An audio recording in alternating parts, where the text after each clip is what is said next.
Oh, Patrick. Patrick, where is Patrick?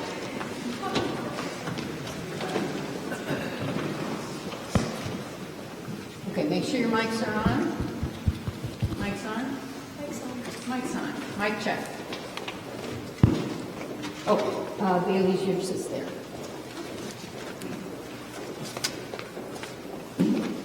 Okay. Do I have my script? Yes. Okay, and action. Oh, go in the middle. Let him see you. Okay. My goodness, Bailey, you look amazing. What happened? So glad you noticed. I got a makeover. Oh, like on TV? I love those makeovers. What? I love I what? love those makeover shows. The ones where an average person gets a new wardrobe or a new hairdo. Or a house gets renovated or cleaned really well. It's so satisfying to watch the transformation. The before and after. You know, this talk about makeovers reminds me of something about Easter.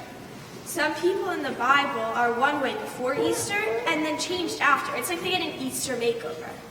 You're right. Easter didn't just happen to Jesus, but to his followers too. Let's hear from some of them. You met me today. I was in the gospel story. I am known as Doubting Thomas.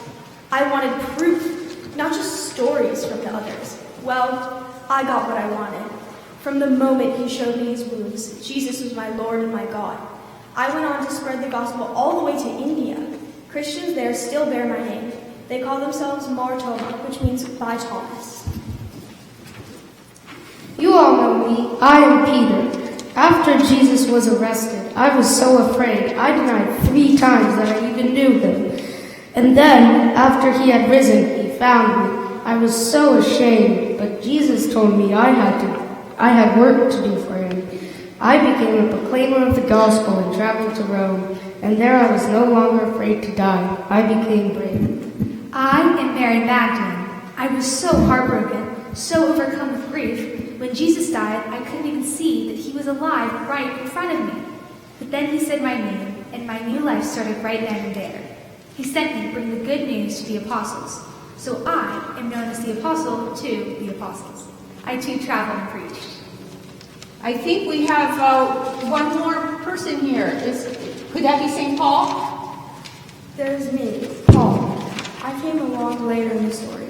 I was so certain that I knew God and his law, but my own certainty blinded me, so much so that I persecuted his followers. But then, on the road to Damascus, a dazzling light knocked me to the ground, and I heard his voice. And it was there, knocked flat and unable to see anything, that I understood how truly blind I had been, and I was too changed for good. Well, I think I have one more change to tell you about. Because in the book of Acts, we hear that Jesus' many followers in Jerusalem, of all these folks, there was not a needy person among them.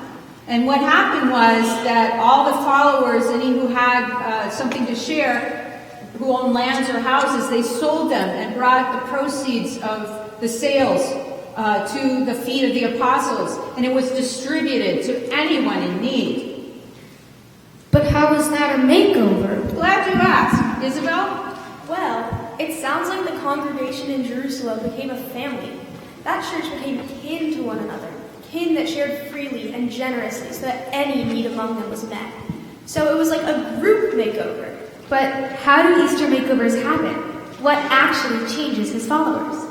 Well, in the gospel today, the risen Jesus breathes on his disciples and says, "Receive the Holy Spirit."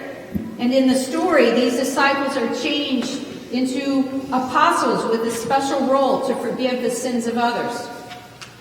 But maybe the point is that Jesus shares the Holy Spirit with all of us to help us also become new people.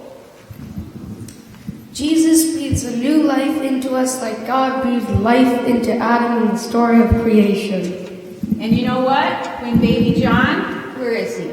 Oh, hi, baby John. And young Magnus, you want to wave?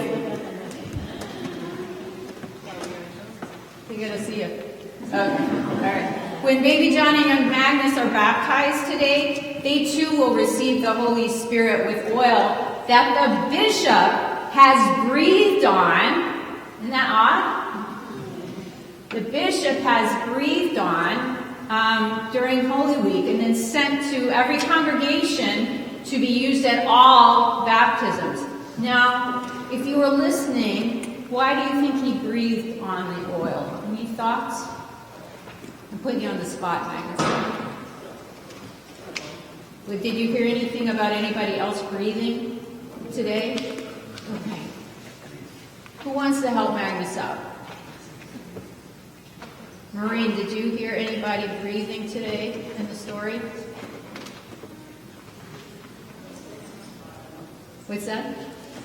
Jesus breathed, and then on his disciples and said, receive the Holy Spirit, and then Julian brought up another big breath in the Bible. Anyone? Anyone? Don't be shy. Who is breathing? What? God? Into Adam.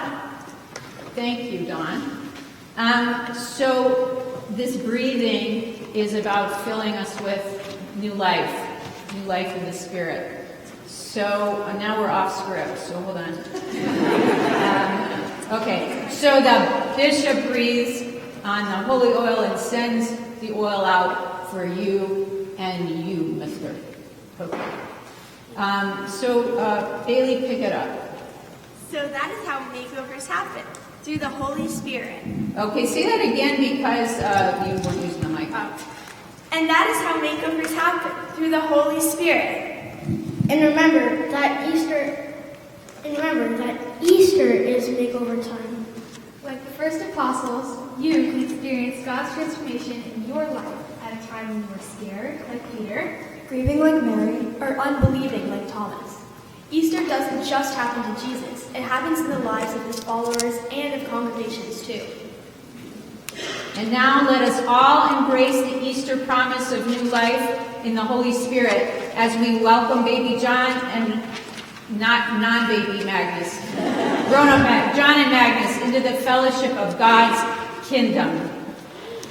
The end.